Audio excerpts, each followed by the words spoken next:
नमस्कार, स्वागत है आप सभी का स्वरमय टाइम्स में। दिन भर की बड़ी और अहम खबरों के साथ मैं हूं सृष्टि पांडे। सबसे पहले एक नजर आज की हेडलाइंस पर। राजधानी रायपुर के शिवनगर में एक व्यक्ति ने अपनी पत्नी पर धारदार हथियार से हमला कर दिया। इससे महिला को गंभीर चोटें आई हैं और उसे अस्पताल में भर्ती कराया गया है। संदीप शर्मा ने थाने में आरोपी पति अशोक शर्मा के खिलाफ शिकायत दर्ज कराई। थाना पुलिस ने आरोपी के खिलाफ धारा 307 के तहत अपराध दर्ज कर लिया है। घटना के बाद से ही पति गायब है। बताया जा रहा है कि बेटे को जन्म न देने के कारण आरोपी अपनी पत्नी को ताना देता था और इसी बीच गुस्से में उसने अपनी पत्नी पर जानलेवा हमला कर दिया। अलियार चौक थाना क्षेत्र में रहने वाले परिवार में कल शाम को एक मामला आया है कि पीड़िता शशिकला शर्मा को उसके पति अशोक शर्मा, जो कि इस प्रकरण में आरोपी है, उसके द्वारा खुखरी नुमा एक हथियार है, धारदार हथियार, जिससे उसके पीठ पे, गले पे, सर के पास वार करके उसे गंभीर रूप से घायल किया गया है। इस पर कि पीड़िता को तत्काल चारा अस्पताल में भर्ती किया गया और उसके परिजनों की शिकायत पर तत्काल थाना अलियार चौक में हत्या के प्रयास का मामला पंजीबद्ध किया गया है।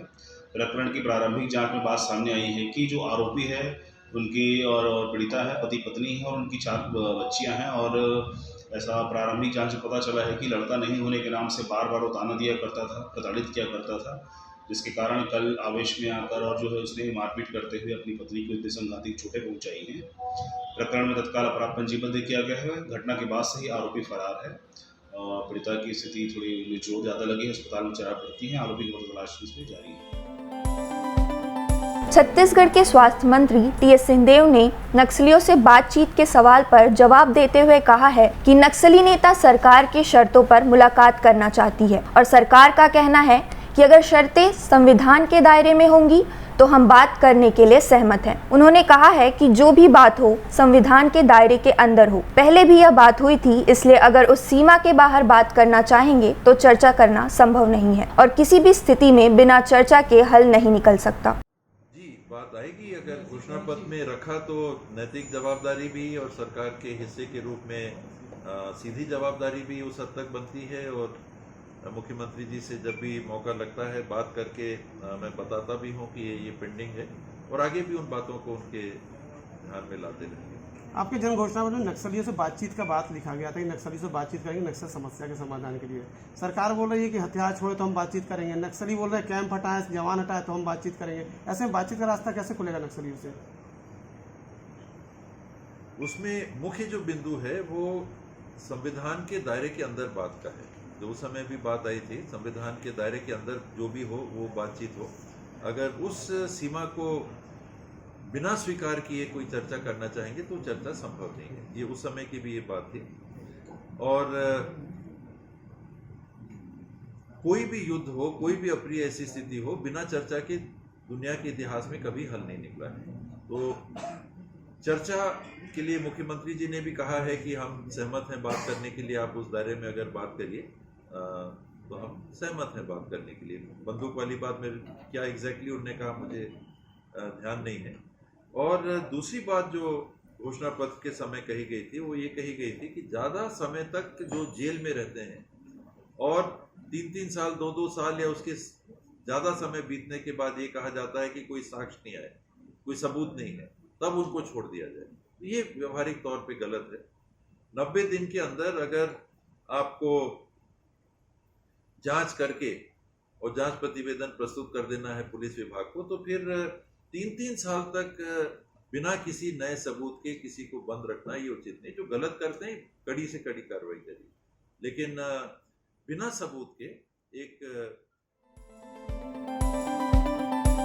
भाजपा सांसद सुनील सोनी कल से 10 दिन के लिए नॉर्थ ईस्ट के 4 राज्यों के दौरे पर जा रहे हैं, जिनमें वो मणिपुर, त्रिपुरा, मेघालय और असम जाएंगे। सुनील सोनी इन 4 राज्यों के स्मार्ट सिटी के अर्बन डेवलपमेंट की स्टडी टूर पर रहेंगे और वहां पर हो रहे शहरी विकास काम के संबंध में जानकारी लेंगे और यह भी पता करेंगे कि सरकार द्वारा दिए जा रहे पैसे का सही इस्तेमाल हो रहा है या नहीं। प्रदेश कांग्रेस संचार विभाग के प्रमुख सुशील आनंद शुक्ला ने भाजपा प्रभारी डी पुरंदेश्वरी पर निशाना साधते हुए कहा कि 2 दिन के दौरे और 5 संभागीय बैठकों के बाद भी वो हमारे सरकार के खिलाफ एक भी मुद्दा नहीं खोज पाई। यह हमारी सरकार की बड़ी उपलब्धि है।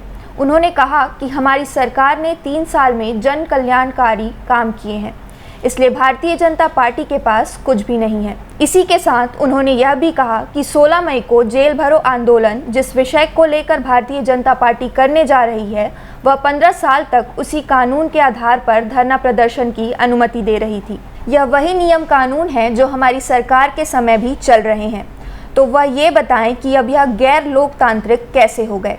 2 दिन के दौरे और 5 संभागीय बैठकों के बाद भी भारतीय जनता पार्टी की राष्ट्रीय प्रभारी डी पुरंदेश्वरी हमारी सरकार के खिलाफ, हमारी सरकार के विरोध में एक भी मुद्दा नहीं खोज पाई।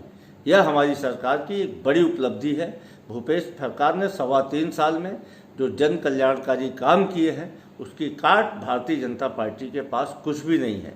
16 तारीख को जेल भरो आंदोलन जिस विषय को लेकर भारतीय जनता पार्टी करने जा रही है, 15 साल तक उसी कानून के आधार पर तो भारतीय जनता पार्टी भी इस प्रदेश में धरने, प्रदर्शन, आंदोलन की अनुमति देती थी। यदि वही नियम कानून हमारी सरकार के समय भी लागू है तो भारतीय जनता पार्टी के प्रभारी को यह जवाब देना चाहिए कि वह गैर लोकतांत्रिक कैसे हो गए। जो कानून आपके समय प्रजातांत्रिक थे, विपक्ष की सरकार आने के बाद अलोकतांत्रिक हो गए। जो कानून आपकी सरकार दूसरे प्रदेशों में लागू करती है, वह कानून छत्तीसगढ़ में लोकतंत्र के खिलाफ कैसे हो गया, पुरंदेश्वरी को यह भी जवाब देना चाहिए। यह कांग्रेस सरकार के लिए बड़ी उपलब्धि है कि विपक्ष की नेता हमारी सरकार के खिलाफ भ्रष्टाचार के एक भी आरोप, प्रमाणिक आरोप नहीं लगा पाई। देश प्रदेश की सभी बड़ी खबरों से जुड़े रहने के लिए हमारे YouTube चैनल को लाइक, शेयर और सब्सक्राइब करना ना भूलें और लेटेस्ट खबरों के लिए बेल आइकन को प्रेस करें।